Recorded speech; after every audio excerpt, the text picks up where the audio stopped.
Welcome back to the workshop. Continuing and completing our series on Dadoes, grooves, and rabbets, we're going to talk about rabbets. One of the many terms that you hear in woodworking, rabbets, rebates, philisters, they all kind of mean the same thing, just kind of different root words. But a rabbet is, for the most part, something that goes either along the grain or with the grain on a board, but it's always on the edge, kind of a step up. And you could use a rabbet plane, you can use chisels, saws, there's different ways of making them. An example of a rabbet are the steps. The steps on the Parthenon, if you had seen the Parthenon puzzle cabinet video, you'll remember that there are some steps. Now, this step here was added, glued down, but these two here were formed using the rabbet plane. And so what I did is I had a larger piece of wood, I planed down, and then I cut this part out to make the steps. I also had a table that I made for holding wood, which was the primary use, or the first and main use of the rabbet plane, but it was large and I had to leave it behind at my last workshop. So we're going to do this using the rabbet plane, and this is a Stanley number 78. It's a more modern version of it, and so there's some question as to whether it's as good as the original. It does feature, it's a bull nose, so it features two places for the blade to go, either in the standard position or in the bull nose position. And I've used it in the bull nose a few times. The main thing is if you're in a corner or something like that, you don't have as much of the bed to work with, and you just have to kind of get at an end. That would be one of the reasons for using a bull nose plane. It does come with a fence, and it comes with a depth stop. And additionally, it comes with the spur. And the spur is especially, it's not down at the moment, but we'll certainly use it when we do our demonstration. The spur would be for when you're going against the grain and you need to cut the grain as you approach it. That way you don't have tear out. And so that is the reason for the spur. You may remember that we had a spur on the dado plane. From the dado plane video, here is the dado plane, and it has a spur as well. Of course, its spur is a more antique version of the spur. It's two prongs that kind of sit down and then cut through the grain. So it's the same thing, spur here and spur here.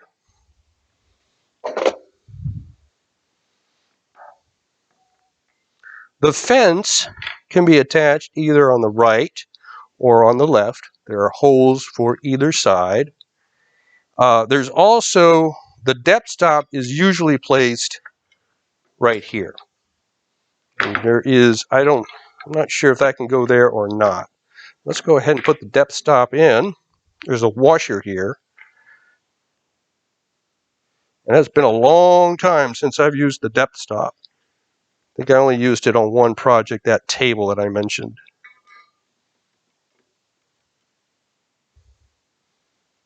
Okay.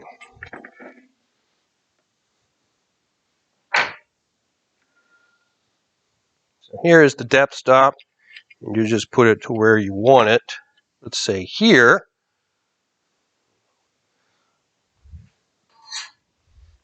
And then you have to sort of tighten it up with a slotted screwdriver. So that gives you that.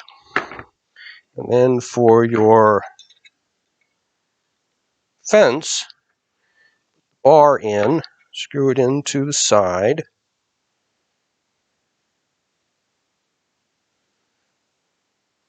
There's the fence. It fits on like this. Loosen this a little bit.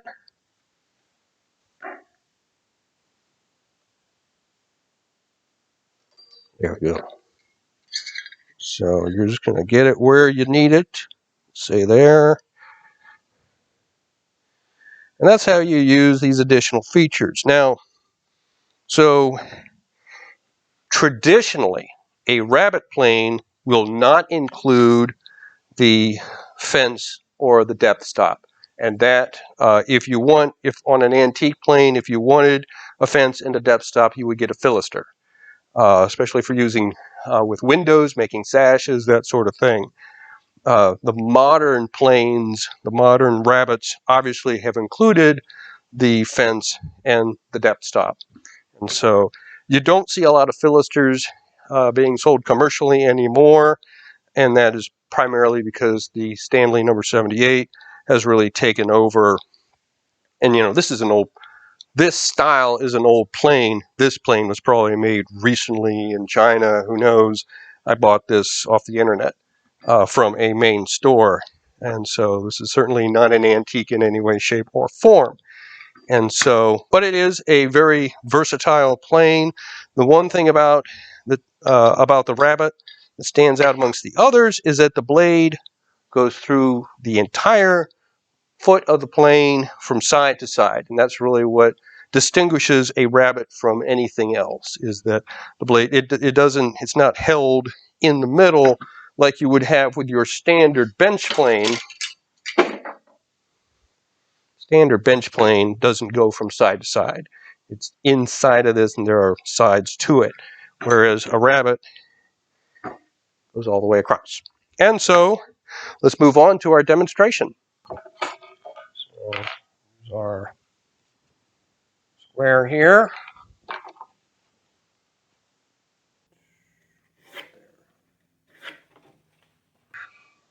Score our line first.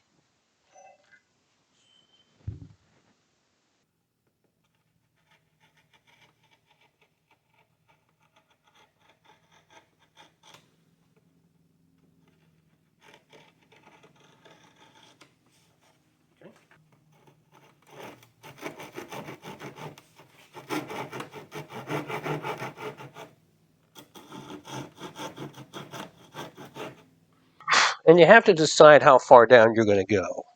That's the other thing. Again, this is just a demonstration, so we'll figure it out when we get to it.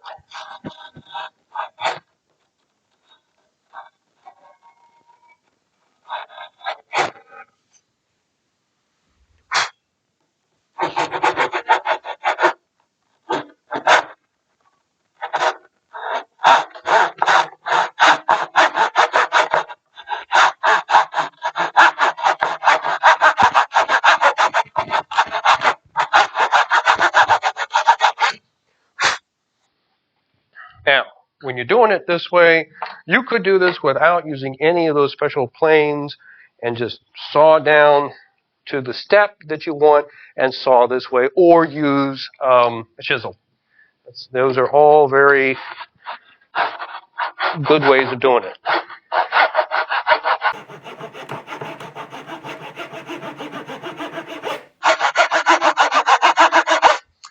You just have to use care in doing that because of the grain of the wood.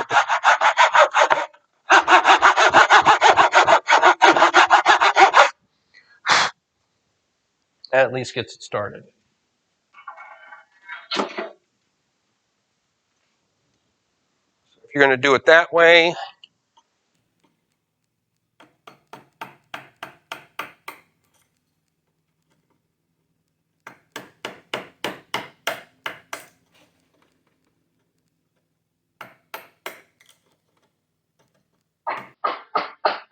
just be careful what you're doing and how far down you've gone. You don't want to go down you don't want to go down further than your saw cut, because it will encourage other pieces of wood to come up that you maybe didn't intend to come up.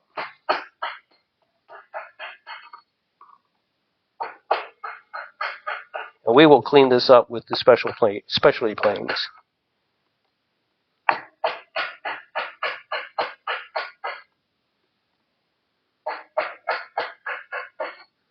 You get the idea. Maybe a little too much.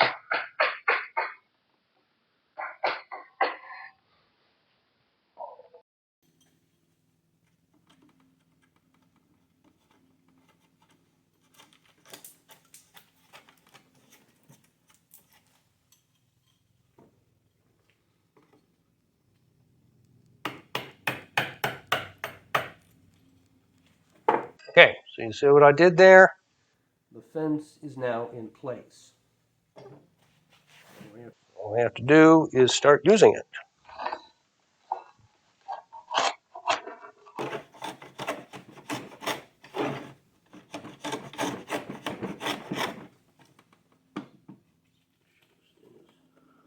Need to make sure this thing is housed down.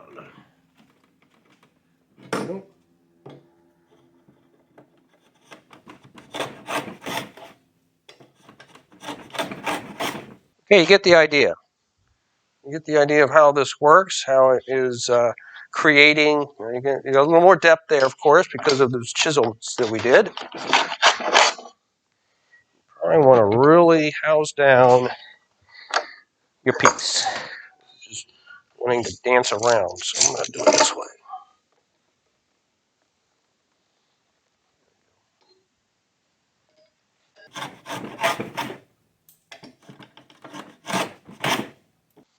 A little tear out there. If you were in an area where it was hard to get all the way through, you could use the bull nose. You put the blade up here. If you were going into a corner and this is as far as you could go, you would use the bull nose. So that's why this is a bull nose rabbet plane. There are complaints about the fence not working, the fence moving around. I agree. It's not the greatest thing. It's not the first. It's not. Sometimes I'll try to use it without the fence. The fence does give you a good place to if you've got a certain spot that it needs to be, it gives you a good start. Just be careful with the fence. It could move on you. Some people have attached a piece of wood or something to the bottom to make that work for them. And the router plane. As I said earlier, the router plane can be used.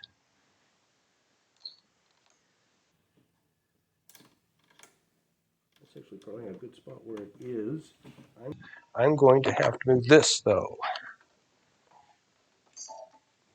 The thing about the router plane, at least this one, is it's got these big handles, so you always have to keep that in mind. I know what I need to do. I need to take a board and put it here. Piece of wood here. Moving fashion will make it harder for the board to want to move.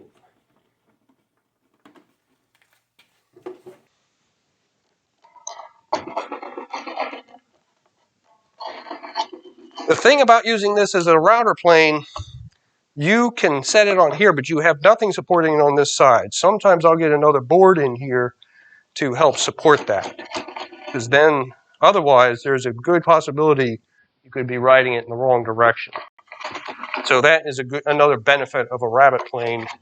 Although the rabbet can also be pushed in a direction it doesn't want it shouldn't be, and that's another issue that you can have. So be aware of that.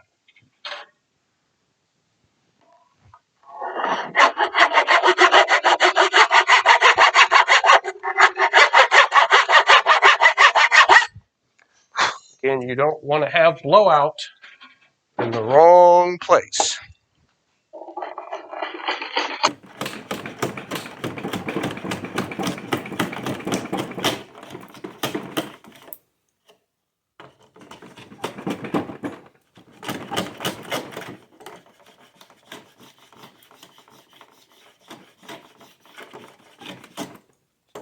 Around.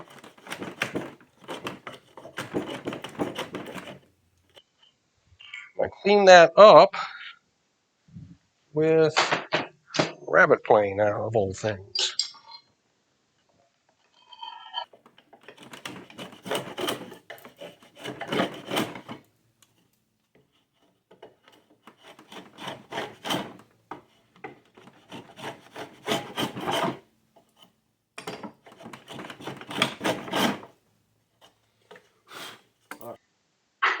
Get the idea.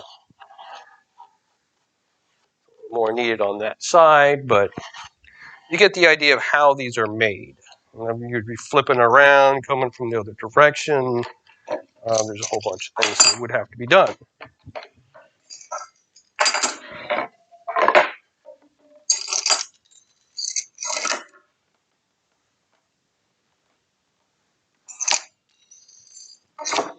The other thing about a router plane is it can change direction too.